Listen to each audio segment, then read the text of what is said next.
दोस्तों 1 सितंबर को हमारा कक्षा 12वीं का गणित मैथ सब्जेक्ट का त्रैमासिक परीक्षा का पेपर है।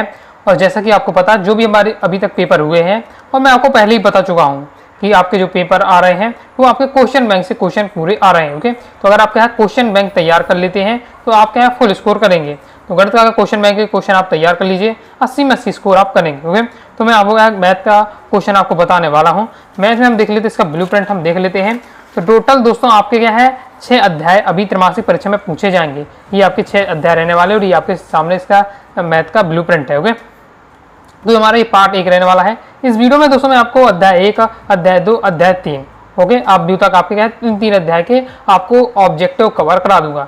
ओके, इसके बाद हर 4 अध्याय 5 अध्याय 6 इन तीनों के सेकेंड पार्ट में ऑब्जेक्टिव देख लेंगे। ओके, तो चलिए देख लेते हैं क्रम से ऑब्जेक्टिव। बाकी करें हम क्वेश्चन के सॉल्यूशन की, देखिए समझा तो पाऊंगा नहीं कि बहुत सारे यहाँ क्वेश्चन रहने वाले हैं, लेकिन मैं आपको क्या है उनको सॉल्यूशन तो आपको बता ही दूंगा। तो सबसे पहले हमारा अध्याय 1 आ जाता है संबंध एवं फलन। ओके, तो ये आपके यहाँ बहुत सारे आपके सही विकल्प दिए हैं। आगे आपका रेगिस्तान आएंगे, 70 आएंगे, बहुत सारे आपके दिए कि हम यहाँ समझ तो सकते नहीं हैं। डायरेक्ट मैं आपको क्या है सॉल्यूशन आपको बताते जाऊँगा। ओके, तो आपको है तैयार करते जाइएगा और इसी में से आपके वस्तुनिष्ठ रहने वाले पूरा तो तैयार करके आपको जरूर रखना है। तो पहला हमारा दिया हुआ है समुच्चय में दिया हुआ है 1 2 3 है, आर की वैल्यू ये दी है। तो द्वारा पद्धति संबंध है, तो इन दोनों में हमारा कौन सा संबंध है? राइट आंसर के होने वाला इसका राइट आंसर होगा केवल आपका स्वातुल्य। राइट आंसर केवल स्वातुल्य। नेक्स्ट हमारा पूछा जा रहा है फलन एफ है। ओके, और एफ एक्स हमें दी है 3x, तो ये दोस्तों हमारा राइट आंसर हो जाए ए नंबर का एक की आच्छादक। तीसरा देख लेते हैं, तो तीसरे में दोस्तों आपका राइट आंसर होने वाला है बी नंबर का एक ही है किंतु आच्छादक नहीं है। ओके, फिर आपका चौथे आ जाता है, तो चौथे में दोस्तों आपका राइट आंसर हो जाने वाला है ए नंबर का, क्या रहने वाला है स्वातुल्य तथा संक्रामक है किंतु आपका संक्रामक नहीं। स्वातुल्य सम्मित है किंतु संक्रामक नहीं। लेकिन हम दोस्तों वास्तव में जब मैं इसको सॉल्व करना समझ रहा था तो मैं आपको बता दूं कि यहाँ विकल्प गलत है। ओके, मतलब वास्तव में इसका सही विकल्प दिया ही नहीं है, लेकिन इसके लगभग अगर आप लगाना है यहाँ तो आपको गलत है, फिर भी आपको अगर लगाना तो ये उसके आसपास रहने वाला है। ओके, इसलिए मैंने आपको बता दिया। नेक्स्ट देख लेते हैं पांचवा, 1 2 3 है और इसमें तुल्यता संबंध नहीं है, तो इसमें जो तुल्यता संबंध नहीं है वो आपका ये हो जाएगा पहला वाला 1 2 2 2 और 3 वाला आपका रहने वाला। ओके, फिर हम देख ले छठवां, तो छठवें में दोस्तों आपका राइट आंसर रहने वाला है ये आपका होगा सी नंबर का। ओके, ये सी नंबर का राइट आंसर होने वाला है। और आगे देख लेते हैं सातवां, तो सातवें में दोस्तों आपका राइट आंसर होने वाला है बी नंबर का। ओके, जिसमें ए बी बी सी सी ये आपका रहने वाला। ओके, आगे देख लेते हैं। फिर नेक्स्ट हमारा दिया परिभाषित है, तो ये आपका राइट आंसर होने वाला है डी नंबर का, एफ ना एक की है और ना आच्छादक है। ठीक है, इसके बाद नौमा आ जाता है, तो नौमा इसमें आपको कौन सा होने वाला है? नौवे में दोस्तों आपका राइट आंसर हो जाएगा ए नंबर का। Okay, x + 4/3। फिर नेक्स्ट देख लेते हैं, तो नेक्स्ट दोस्तों हमारा राइट आंसर रहने वाला ए नंबर का। ओके, फिर हमारा 11वां आ जाता है, तो 11वें में दोस्तों आपका राइट आंसर रहने वाला है सी नंबर का एक ही है ये। फिर नेक्स्ट देख लेते हैं F7 का आपको यहाँ मान बताना है, तो इसमें आपका राइट आंसर क्या रहने वाला है? तो इसका राइट आंसर हो जाए आपका बी नंबर का 28। कंप्लीट हो जाता है। आगे देख लेते हैं। फिर हमारा 13वां क्वेश्चन आ जाता है, तो इसमें हमारा पूछा जा रहा है कि कौन सा संबंध रहने वाला, तो हमारा रिक्त संबंध रहने वाला है। इसके बाद नेक्स्ट देख लेते हैं, इसमें दोस्तों आपका राइट आंसर होने वाला है सी नंबर का, स्वातुल्य और संक्रामक किंतु सम्मित नहीं है। फिर नेक्स्ट देख लेते हैं परिसर क्या होगा, तो इसमें दोस्तों आपको जो परिसर होने वाला है राइट आंसर हो जाए आपका, तो राइट आंसर कौन सा होने वाला है? डी नंबर का होगा। इनमें से क्या है कोई भी ऑप्शन इसमें सही नहीं है। ओके, नेक्स्ट देख लेते हैं, इसमें दोस्तों आपका राइट आंसर होगा आपका सी नंबर का 1 3 2 6 और 3 वाला। ओके, और नेक्स्ट देख लेते हैं, तो नेक्स्ट का राइट आंसर आपका बी नंबर का हो जाएगा 2। ओके, तुल्यता संबंधों की संख्या कितनी निकलेगी? तो आपके इसमें 2 ही आपके तुल्यता संबंध बन पा रहे हैं। ओके, नेक्स्ट देख लेते हैं, तो इसमें दोस्तों आपका राइट आंसर रहने वाला है सी नंबर का एक्स बस आएगा। ओके, फिर नेक्स्ट देख लेते हैं, तो आपका इसमें राइट आंसर होने वाला है बी नंबर का A1 B2 C3 वाला। 20 में भी दोस्तों हमारा राइट आंसर होने वाला है, इसमें बी नंबर रहेगा A1 B2 C3 वाला। फिर नेक्स्ट देख लेते हैं, तो अगर इनवर्स 5 में देखें तो ये आपका 2 आएगा, तो राइट आंसर होगा 2 इसमें। नेक्स्ट देख लेते हैं, तो नेक्स्ट तो आपका कौन सा संबंध है? तो ये आपका संक्रामक संबंध है। आगे देख लेते हैं, तो आगे नेक्स्ट आपका राइट आंसर इसमें ए नंबर का रहने वाला है। इसके आगे देख लेते हैं, आगे दोस्तों इसमें आपका राइट आंसर कौन रहने वाला है? तो ये आपका हो जाएगा सी नंबर का। ओके, आगे देख लेते हैं। आगे देख लेते हैं, इसमें दोस्तों हमारा राइट आंसर होने वाला 6 होने वाला है। आगे क्वेश्चन वाले में हमारे तुल्यता संबंध है ये हमारा, या एक्स में संबंध आर जो स्वतुल्य सममित अथवा संक्रामक के संबंध हमारा तुल्यता संबंध कहलाता है। वो तीनों आ जाए वो आपका तुल्यता संबंध में जाएगा। इसके बाद नेक्स्ट हमारा, तो इसमें दोस्तों आपको क्या है, किंतु संक्रामक की संख्या है तो इसमें 1 हो जाएगा। तो ये हमारा हो जाता है आपके चुनने वाले के सही विकल्प। स्थान की पूर्ति देख लेते हैं। पहला है दोस्तों हमारा समुच्चय ए पर परिभाषित कोई संबंध आर स्वतुल्य सममित और संक्रामक है। तो आर हमारा क्या है, तो आर संबंध तुल्यता संबंध हुए, तो आर एक आपका है तुल्यता संबंध।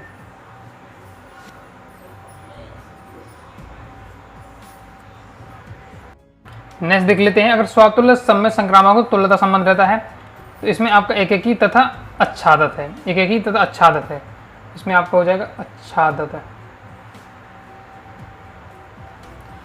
नेक्स्ट देख लेते हैं, ये इसमें फलन f1 हमारा कौन सा फलन है, तो इसमें आपका एकेकी फलन होगा।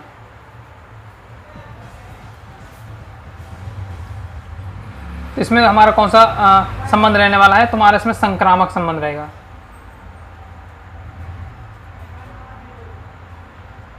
तो इसमें दोस्तों हमारा रहने वाला है आपका सम्मित संबंध, सम्मित संबंध है। ओके, तो ये आपका रहने वाला स्वतुल्य। फिर जो हमारा ये कंडीशन है तो आर संबंध होगा, तो ये हमारा सार्वत्रिक संबंध होगा, तो रहने वाला है सार्वत्रिक। इसका नेक्स्ट देख लेते हैं। तो नेक्स्ट में दोस्तों हमारा राइट आंसर रहने वाला है आपका x2 आपका नीचे रहेगा। ओके, क्लियर हो जाता है। तो ये हमारे सभी आंसर हो जाते हैं, 7 आ जाते हैं। तो पहला देख लेते हैं। तो पहला दोस्तों हमारा असत्य है, दूसरा हमारा क्या सत्य रहने वाला है, तीसरा दोस्तों हमारा असत्य है, ये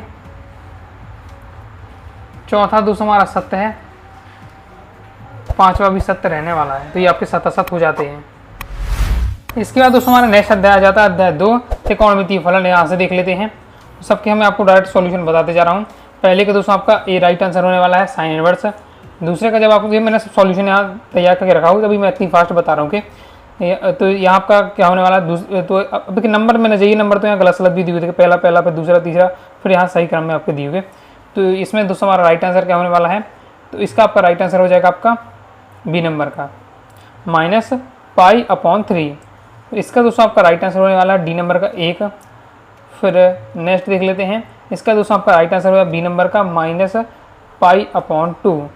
फिर नेक्स्ट, तो नेक्स्ट में दोस्तों हमारा राइट आंसर रहने वाला है आपका डी नंबर का x/√1 + x²।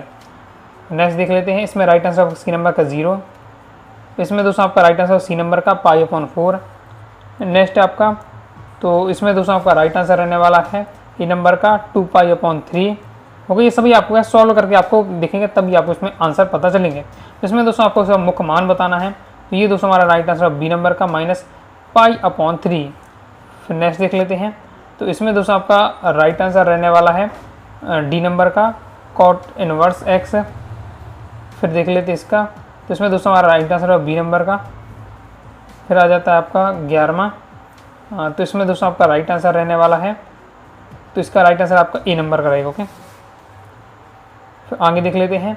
तो आगे दोस्तों आपका राइट आंसर कौन सा रहने वाला है, बी नंबर का π/2। फिर इसका देख लेते हैं, तो ये हमारा दोस्तों आपका राइट आंसर सी नंबर का 2π/3। फिर नेक्स्ट यहाँ से 13-14 इसी क्रम में देखें तो ये 14वें नंबर क्वेश्चन है। तो इसमें आपका जो tan इनवर्स x की आपको मुख्य शाखा का परिसर बताना है। ओके, ये परिसर वाला आप जब चैप्टर खोलेंगे ओके दूसरा अध्याय, तो सबसे पहले आपको क्या है तालिका मिलेगी, क्योंकि नीचे की तरफ दी होगी तालिका। तो जब तालिका पड़ेगा वहाँ पर आपको ये पूरा परिसर आपको दिए रहते, तो याद करके आपको रखना है। ओके, तो देख लेते इसका राइट आंसर आपका रहने वाला है, इसका दोस्तों आपका राइट आंसर हो जाएगा बी नंबर का। ओके, आगे देख लेते हैं, तो इसका राइट आंसर आपका रहने वाला सी नंबर का। इसकी आगे देख लेते हैं, इसका दोस्तों आपका राइट आंसर होगा आपका बी नंबर का। तो नेक्स्ट और सबसे लास्ट हमारे cot इनवर्स x का प्रांत बताना है, तो बी नंबर इसमें राइट आंसर हो जाएगा। ओके, -1 और 1, तो ये हमारे यहाँ हो जाते हैं कंप्लीट। आगे देख लेते हैं, इसके बाद दोस्तों हमारे आ जाते हैं रिक्त स्थानों की हमें क्या है यहाँ पूर्ति करनी है। देख लेते हैं, पहला cos इनवर्स x का आपको प्रांत बताना है, तो होता है आपका -1 और 1। नेक्स्ट देख लेते हैं। नेक्स्ट में आपको क्या मुख्य मान शाखा बताना है, तो -π/2 फिर π/2 आपका रहने वाला है। ये है आपका tan इनवर्स की मुख्य शाखा का मान। ओके, इसके आगे देख लेते हैं। नेक्स्ट इसका आपको cos x के यहाँ मान पूछा जा रहा है, तो आपका क्या निकलने वाला, 0 आएगा। ओके, फिर आपको cot इनवर्स x की मुख्य शाखा का परिसर पूछा जा रहा है, तो चौथे का आपका राइट आंसर होने वाला क्या होगा, परिसर 0 और पाई। आगे नेक्स्ट देख लेते हैं। 2 tan इनवर्स x बराबर है तो किसको इस बराबर होने वाला है, तो ये दोस्तों आपका बराबर रहने वाला है tan इनवर्स, इसको यहाँ लिख देते हैं हम, tan इनवर्स 2x 1 - x²x। आगे देख लेते हैं। किसी प्रतिलोम में त्रिकोणमितीय फलन का मुख्य मान वह मान होता है जो उसकी निर्देश में स्थिरता स्थित होता है। ओके, तो इसका दूसरा हो गया कमेंट बॉक्स में बताना है, इसका कमेंट करके आप क्या है क्लियर आपको इसे बताइएगा। ओके, सत देख लेते हैं। तो सत में हमारा पहला है कि ये आपका इसका प्रांत है, तो ये आपका क्या असत हो जाएगा। आगे देख लेते हैं। तो ये इसका मुख्य मान यही आपका साइन इनवर्स x है, तो ये आपका सत्य है। जैसे किसी प्रतिलोमित त्रिकोणीय फलन का मुख्य मान वह मान है जो उसकी मुख्य शाखा में स्थिर नहीं होता, तो ये आपका सत्य, वो नहीं लिखा है। तो यार ये तो इसी का है ना आपका, तो ये आपका यहाँ मुख्य मान होना चाहिए फिर उस हिसाब से। ओके, हाँ, तो ये आपका यहाँ होगा मुख्य मान। ओके, नेक्स्ट देख लेते हैं। तो साइन इनवर्स x का आपको प्रांत ये है, तो ये आपको बिल्कुल सत्य है। नेक्स्ट ये है आपका, तो ये आपका सत्य रहने वाला है। और ये दोस्तों आपका दोनों समान है, तो ये भी आपका सत्य है, दोनों समान नहीं। ओके, तो ये आपका सत्य असत हो जाते हैं। चलिए एक शब्द एक वाक्य में उत्तर देख लेते हैं। तो एक शब्द एक वाक्य में उत्तर है कॉट इनवर्स x का आपको प्रांत बताना है, तो इसमें आपका क्या हो जाएगा प्रांत, तो हो जाएगा r सभी वास्तविक संख्याएं। ओके, तो इसका कॉट इनवर्स x का जो प्रांत लिखना है वो आपको लिखना है r सभी, r भी मतलब क्या है, वास्तविक संख्याएं, r मतलब वास्तविक संख्या होती है, तो सभी वास्तविक संख्याएं इसके आती हैं इसके प्रांत में। ओके, तो नेक्स्ट है आपका कॉसिक इनवर्स x का मुख्य मान का लिखना है, तो ये आपका क्या रहने वाला है, -π/2 कोष्टक बंद माइनस आपका ये आपका 0। ओके, फिर नेक्स्ट देख लेते हैं। इसका आपको मान निकालना है, तो मान आप निकालेंगे तो 0 आएगा। फिर इसका देख लेते हैं। तो इसमें दोस्तों आपका इसका भी आपको क्या है, 0 आपका रहने वाला है, सॉल्व करेंगे तो आपका 0 रहने वाला है। फिर नेक्स्ट देख लेते हैं। इसमें आपका मुख्य मान क्या होगा, साइन इनवर्स 1/√2 का, तो ये आएगा π/4। नेक्स्ट देख ले साइन इनवर्स साइन 3π/5 का, इसका सॉल्यूशन करेंगे तो आएगा आपका 2π/5। ओके, ये आपका कंप्लीट हो जाता है। तो इस प्रकार से दोस्तों मैंने आपको अध्याय 2 के भी कंप्लीट करा दी। काफ़ी ज़्यादा मैंने लगी इसलिए इतना लंबा टाइम लग गया। ओके, बाकी सभी सब्जेक्ट का मैंने सॉल्यूशन बता दी, लेकिन मैथ में थोड़ा समझ सकते हैं कि मैथ में पूरा आपको क्या एक एक चीज़ आपको सोच समझ के दिखनी पड़ती है। ओके, कंप्लीट हो जाता है। आगे देख लेते हैं। और ये जिस प्रकार के क्वेश्चन है अच्छे से पढ़िएगा, क्योंकि त्रैमासिक परीक्षा में तो ठीक ही है, आपका मेन बोर्ड एग्जाम में भी मुख्य मान वाले बहुत सारे मतलब मुख्य मान से हमेशा क्वेश्चन आते हैं, प्रांत से क्वेश्चन आते हैं, वही आपको यहाँ दिए हुए हैं। आगे देख लेते हैं हम अध्याय 3 अपव्यू के ऑब्जेक्ट। तो यहाँ भी आपके सही विकल्प है। पहले 3 गुणे 3 कोटि के ऐसे अपव्यू की कुल संख्या होगी जिनका प्रत्येक प्रविष्टि 0 या 1 हो। ये आपके एनसीईआरटी बुक में दिया हुआ है, 512 आपका आंसर रहने वाला है। ये भी हम एनसीईआरटी बुक में है कि एक बार अपव्यू है m = n। ये तो मुझे एकदम रटे हैं, मतलब एनसीईआरटी बुक के वो तो है डायरेक्ट याद रहते हो। मैं भी आपको कहूँगा कि हाई चांसेस जो पेपर में आते हैं एनसीईआरटी बुक के ही आपको रखे मिल जाए एजेटिस वाले, और बोर्ड एग्जाम में भी मैं बता रहा हूँ, तो उनको तो आपको पता होना ही चाहिए, क्योंकि उनकी बनावटी कम आएंगे उस एनसीईआरटी बुक के एजेटिस आ जाते हैं। तो क्या होता है कि जब हम तैयारी करते हैं तो हमें एकदम याद हो जाता है एनसीईआरटी बुक के प्रैक्टिस करते समय, तो डायरेक्ट आप आंसर भी लगा सकते हैं फिर तो, कि सॉल्व ज़्यादा करना नहीं पड़ता है। तो नेक्स्ट देख लेते हैं, इसमें आपका राइट आंसर क्या होने वाला है, तो AB = BA = 1, तो ये आपका रहने वाला AB B = आपका रहने वाला I। ओके, फिर नेक्स्ट देख लेते हैं। यदि एक अपव्यू A सममित एवं विषम सममित है दोनों A, तो इसमें आपका राइट आंसर क्या होने वाला है, तो राइट आंसर हो जाएगा ये हमारा क्या होगा, अर्ध A है, सममित तो विषम सममित दोनों है, तो ये हमारे क्या शून्य अपव्यू के अंतर्गत आएगा।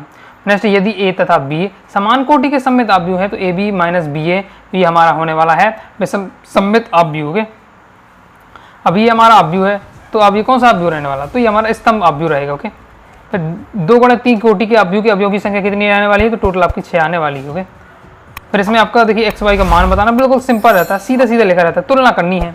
यहाँ देखिए 1 है, यहाँ x है आपका, x इक्वल की वैल्यू x के प्लेस में क्या लिखा 1, तो x की वैल्यू 1 हो जाएगा। y देखिए y के प्लेस में आपका 4 लिखा हुआ है, तो y की वैल्यू 4 हो जाएगी। तो 1 और 4 वाला देखिएगा, x बराबर 1 y बराबर 4, यानी ये आपका रहने वाला सी नंबर का राइट आंसर। ओके, आगे देख लेते हैं। तो नेक्स्ट ये है तुम्हारा इसका राइट आंसर हो गया एल, आपका इसका राइट आंसर है L equal to N equal to L वाला। ओके, तो नेक्स्ट देख लेते हैं। तो 3/2 इसका राइट आंसर आपका रहने वाला है। फिर इसमें आपका राइट आंसर बी नंबर का रहने वाला है।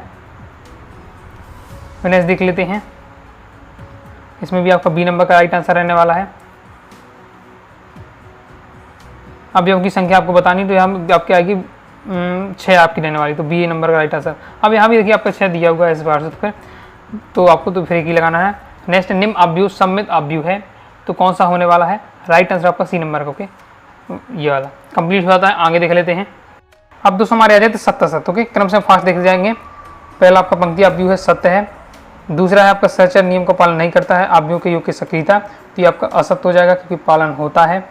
फिर नेक्स्ट देख लेते हैं, स्तंभ अवयव है तो हमारा असत्य स्तंभ अवयव क्योंकि नहीं है। आगे देख लेते हैं। फिर नेक्स्ट देख लेते हैं, अवयवों के गुणन की सक्रियता के क्रम विनिमय नियम का पालन करता है, ये आपका असत्य है। 3 अवयव इतने हैं तो इतने के लिए इतना होगा, तो ये आपका बिल्कुल सत्य हो जाएगा, ए बी सी के और ए बी सी। ओके, प्रत्येक वर्ग अवयव एक विकर्ण अवयव होता है, तो ये दोस्तों हमारा क्या हो जाएगा? छठवां हमारा असत्य है। तो प्रत्येक वर्ग अवयव एक अदिश अवयव होगा, तो ये भी आपका असत्य है। फिर आपका नेक्स्ट है, प्रत्येक विकर्ण अवयव एक अदिश अवयव है, तो ये भी आपका असत्य है। प्रत्येक अदिश अवयव एक विकर्ण अवयव है। ओके, अब आपको अदिश यहाँ पूछा जा रहा है, तो ये आपका दोस्तों क्या है? सत्य हो जाएगा। ओके, नेक्स्ट है, प्रत्येक अदिश अवयव एक तत्सम अवयव होता है, तो 10वां दोस्तों हमारा असत्य है। फिर 11वां है, प्रत्येक तत्सम अवयव एक अदिश अवयव होता है, ये हमारा सत्य है। नेक्स्ट है, प्रत्येक तत्सम अवयव एक विकर्ण अवयव होता है, तो इनको भी मैं तो भी बता दे रहा हूँ आपको सत्य सत्य, लेकिन बहुत ज़्यादा फोकस से पढ़ना। टीचर आपको लगातार इसमें 1-2 आपको देंगे ही। क्यों देंगे? क्योंकि इसमें आप कन्फ्यूजन हो सकते हो, तो बहुत ज़्यादा आपको, इसलिए पहले बता रहा हूँ, बहुत ज़्यादा फोकस से पढ़िएगा। ओके, तो नहीं तो तुरंत आपको क्या कन्फ्यूजन हो जाएगी। तो देखिए 12वां दोस्तों आपका सत्य होने वाला है। ओके, 13वां आपका है, प्रत्येक तत्सम अवयव एक वर्ग अवयव है, तो ये भी आपका सत्य है। फिर नेक्स्ट, किसी अवयव के परिवर्त अवयव को पुनः परिवर्त अवयव मूल के अवयव के बराबर होता है, तो ये आपका दोस्तों सत्य रहने वाला है। ओके, 15वां आ जाता है। नेक्स्ट है 15वां, तो ये दोस्तों हमारा असत्य हो जाएगा क्योंकि ये विषम सम्मित अवयव, तो ये आपका सत्य रहने वाला है। फिर नेक्स्ट देख लेते हैं, तो आपका फिर इसका 16वां भी असत्य है हमारा। 17वां दोस्तों ये भी असत्य है आपका। नेक्स्ट है आपका 2 अवयव का योग ज्ञात करने के लिए यह आवश्यक नहीं है कि उनकी कोटियां समान हो, ये आपका असत्य हो जाएगा। इसके बाद नेक्स्ट आपका ये क्या है? लास्ट वाला सत्य रहने वाला है। तो इस प्रकार से हमारे हो जाते सत्य सत्य। हुए आगे देख लेते एक शब्द एक वाक्य में उत्तर। चलिए देख लेते एक शब्द एक वाक्य में उत्तर। यहाँ पूछा आपका एक्स मान क्या होगा, तो π/2 रहने वाला है एक्स का मान। ए का मान यहाँ आपका रहने वाला है 3। ओके, सिंपल है। ए के 3 यहाँ ए है, ए के स्थान पर क्या लिखा 3 लिखा हुआ है। 2 × 2 यानी 2 × 2 की कोटि का तत्सम अवयव आपको लिखना है, तो क्या हो जाएगा? एक आप लिख दी, सिंपल है आपका 1 0 0 1। नेक्स्ट विकर्ण अवयव का कोई एक उदाहरण लिखिए। विकर्ण अवयव का उदाहरण क्या हो जाएगा आपका? ये हो जाएगा A0 0 भी इस टाइप से। ओके, तत्सम अवयव का एक उदाहरण सहित आपको क्या परिभाषा देनी है, तो क्या लिखना है? एक वर्ग अवयव जिसमें मुख्य विकर्ण है कि सभी तत्व 1 हो, बाकी क्या है सभी तत्व 0 हो, वो आपको क्या है आपको कहलाता है तत्सम अवयव। इससे हम यहाँ इसका तत्सम अवयव का उदाहरण दें 1 0 0 1, यानी कि एक वर्ग अवयव जिसके मुख्य विकर्ण कि सभी तत्व 1 हो, बाकी सभी क्या है 0। यानी देखिए यहाँ एक विकर्ण के एक है तत्व और बाकी सभी क्या है आपके 0 है, तो आपका क्या है ये तत्सम अवयव में आएगा। विकर्ण अवयव आपको पूछा जा रहा है विकर्ण अवयव क्या है, तो एक वर्ग अवयव जिसमें मुख्य विकर्ण के अतिरिक्त सभी क्या है तत्व 0 हो, मुख्य विकर्ण है उसके अतिरिक्त सभी अगर 0 हैं तो वो आपका कहलाएगा विकर्ण अवयव। बोलते जा रहा हूँ, तो अगर नोट करना है तो नोट कर लीजिएगा। ओके, फिर नेक्स्ट देख लेते हैं। तो इसमें आपको क्या बताना है? 2a + b का मान निकालना है। बिल्कुल सिंपल है, a की वैल्यू लिखना है, b की वैल्यू लिखना है। फिर आपको पहले अब a में देखिए 2 का मल्टीप्लाई हो, पहले यहाँ 2 का मल्टीप्लाई करिए, फिर इससे जुड़ जाएगा। जैसे यहाँ आपका 1 नहीं है 2 का होगा 2 हो जाएगा, 2 + 10 आपका हो जाएगा 12। डायरेक्ट इसे लिखना है तो डायरेक्ट सॉल्व करिए। ओके, अब यहाँ क्या माना जाएगा? यहाँ 2 का 0 में गुणा करेंगे तो 0 0 + 2 क्या हो जाएगा 2 ही आएगा। यहाँ देखें तो 2 का गुणा करेंगे 4 4 5 कितना हो जाएगा 9, फिर यहाँ 2 करेंगे 3 दूनी 6 और 6 कितना हो जाएगा 12, ये आपका आएगा 12 9 और 2 12। ओके, अवयवों के योग का क्रम विनिमय नियम लिखिए। तो अवयवों के योग का क्रम विनिमय नियम क्या होता है, a प्लस बी और b plus A equal to b plus A, ये क्रम विनिमय नियम हो जाता है। इसके बाद है आपका वर्ग अवयव, एक को एक सममित अवयव और एक विषम सममित अवयव के योग के रूप में आपको व्यक्त करना है। कैसे लिखेंगे, a इक्वल टू हो जाएगा 1/2 a plus A dash plus 1/2 a minus A dash. फिर आपका ये दिया हुआ a की वैल्यू a स्क्वायर ज्ञात करना है। तो स्क्वायर आपका कैसे रहने वाला है, तो इसका दोस्तों आपका राइट आंसर हो जाएगा 6 नीचे 5 रहेगा 20 और 13, ये आपका रहने वाला। ओके, पंक्ति अवयव को परिभाषित कीजिए। तो पंक्ति अवयव क्या होता है, एक अवयव जिसमें केवल एक पंक्ति है, एक अवयव जिसमें केवल एक पंक्ति हो पंक्ति अवयव कहलाता है। आगे देख लेते हैं। अब आ जाता है देखिए स्थानों की पूर्ति कीजिए। पंक्ति अवयव में पंक्तियों की संख्या होती है, तो पंक्ति अवयव में पंक्तियों की संख्या 1 होती है। वर्ग अवयव में पंक्तियों की संख्या स्तंभों की संख्या से क्या होती है, बराबर होती है। एक ऐसे वर्ग अवयव जिसके विकर्ण की प्रत्येक प्रविष्टि 1 हो तथा शेष प्रविष्टि 0 हो अवयव कहलाता है। वो हमारा किस प्रकार का अवयव कहलाता है, तत्सम अवयव कहलाता है। तो तत्समक अवयव, यदि एक वर्ग अवयव है आई, एक आपका तत्सम अवयव है, तो ए आई क्या हो जाएगा, तो ए आई बराबर आपका क्या हो जाएगा, तो ये आपका राइट आंसर ए। नेक्स्ट देख लेते हैं। इसमें ए स्क्वायर आपको बताना, निकालेंगे सॉल्व करेंगे तो आपका आ जाएगा 7 नीचे 6 18 और आपका 19। फिर नेक्स्ट देख लेते हैं, इसको आप निकालेंगे तो ए 21 पूछा जा रहा है। इसका आंसर क्या है, यहाँ मैं लिख देता हूँ, 21 बराबर हो जाएगा आपका 4/3। फिर एम की यहाँ वैल्यू पूछी जा रही है, तो एम की वैल्यू आएगी आपकी 4। नेक्स्ट देख लेते हैं। नेक्स्ट है हमारा, तो इसका राइट आंसर होगा आपका ए, 9वां है। तो इससे देख लेते हैं, वर्ग अवयव ए परिवर्तित अवयव इतना है, तो इसमें आपको पूछा जा रहा है, तो ये हमारा किस प्रकार का हो जाएगा, सममित अवयव है, तो ये हो जाएगा सममित। नेक्स्ट वाला है तुम्हारा, इसमें हो जाएगा विषम सममित, विषम सममित। नेक्स्ट देख लेते हैं। नेक्स्ट हमारा का एक अदिश अवयव है। ओके, इसके बाद ऐसे विकर्ण अवयव जिनके विकर्ण सभी अवयवों की इकाई होते हैं, तो हमारा क्या होता है, तत्समक अवयव। तो ये आपका तत्समक अवयव।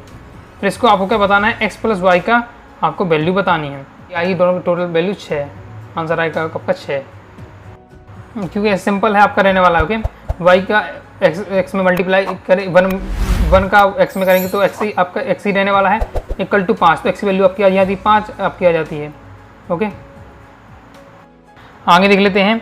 आगे ये हमारा दिया हुआ a प्लस बी बराबर 0 दिया हुआ है। a का वैल्यू ये है, 0 आपका ये दिया है, तो b की आपको यहाँ वैल्यू निकालनी है। तो देख लेते हैं b बराबर आपका क्या रहने वाला है, b बराबर आपका देने वाला है -1 ऊपर रहेगा, फिर -4 नीचे रहेगा, -2 और -3 ये आपका रहने वाला। ओके, फिर नेक्स्ट देख लेते हैं ए बी, तो आपको हो जाएगा i कंप्लीट हो जाता है। अब आ जाते हैं हमारे दो सही जोड़ियाँ। तो पहला हमारा a dash equal to a है, तो ये हमारा क्या a एक सममित अवयव है, तो ये पहला हो जाएगा। दूसरे का आपका राइट आंसर होने वाला है a एक विषम सममित अवयव है, ये हो जाएगा दूसरा। तीसरे का होने वाला है आपका d नंबर का a inverse plus b inverse, ये तीसरा हो जाएगा। चौथा है, तो चौथे का दोस्तों आपका राइट आंसर होने वाला है आपका, तो चौथे का आपका राइट आंसर क्या होने वाला है, ये b इनवर्स a इनवर्स वाला। ओके, पाँचवा देख लेते हैं। तो पाँचवें दोस्तों आपका राइट आंसर क्या होने वाला है, इसका राइट आंसर हो जाएगा आपका a और b एक दूसरे के व्युत्क्रम है, तो ये हो जाएगा पाँचवा। छठवां देख ले, 3 दूनी 3 की कोटि का तत्सम। ओके, ये छठवां ये आपका है, ये वाला। तो इसका दोस्तों आपका राइट आंसर क्या रहने वाला है, तो ये आपका आंसर आ जाएगा, छठवीं का राइट आंसर आपका ये है m गुणे n कोटि का अवयव है। ओके, तो नेक्स्ट है आपका, तो 3 गुणे 3 कोटि का तत्सम अवयव, तो ये कौन सा होने वाला, ये आपका है 3 गुणे 3 वाला, तो ये हो जाएगा 7वां। 8वां ये है आपका, 8वें का आपको जोड़ कर देना है, क्या आने वाला है, तो ये आपका हो जाएगा क्या, सब में 3 3 रहना चाहिए, 2 1 3 हो जाएगा, 3 0 3 हो जाएगा, 1 2 3 हो जाएगा 3, तो ये वाला आपका रहने वाला है, ये हो जाएगा 8वां। ओके, नेक्स्ट देख लेते इसमें। तो इसके बाद हमारा नेक्स्ट है, इसका दोस्तों आपका रहने वाला है, ये आपका 9वां हो जाएगा आंसर। 10वां हम देखें तो 10वें का हमारा आंसर होगा बी नंबर का अवयव के योग का क्रम विनिमय नियम है, a plus B B plus A क्या है हमारा क्रम विनिमय नियम है, तो हो जाएगा 10वां। इस प्रकार से हमारे कंप्लीट हो जाते हैं। तो इस प्रकार से मैंने आपके अध्याय 1, अध्याय 2, अध्याय 3 की जितनी वस्तुनिष्ठ से सही आपको बता दी, तैयार कर लीजिएगा। सेकंड पार्ट आएगा ओके, तो अध्याय 4, अध्याय 5, अध्याय 6 की वस्तुनिष्ठ बता दूंगा। और हो सकता है कहीं भी आपका सपोर्ट रहता है अगर गणित में ओके, तो फिर मैं आपको क्वेश्चन आंसर ही प्रयास करूंगा ओके। ज़्यादा समझा नहीं पाऊंगा लेकिन मैं आपको सॉल्यूशन तो बता ही दूंगा ताकि आप क्या है अच्छे से कर पाएँ ओके। तो आइए दोस्तों, आपको वीडियो पसंद आएगी, वीडियो पसंद है लाइक करके सब्सक्राइब जरूर कर दीजिएगा। इसके साथ ही दोस्तों टेलीग्राम चैनल और व्हाट्सएप के चैनल को जरूर ज्वाइन करके रखिएगा। मिलते हैं दोस्तों नेक्स्ट वीडियो में, तब तक के लिए बाय बाय।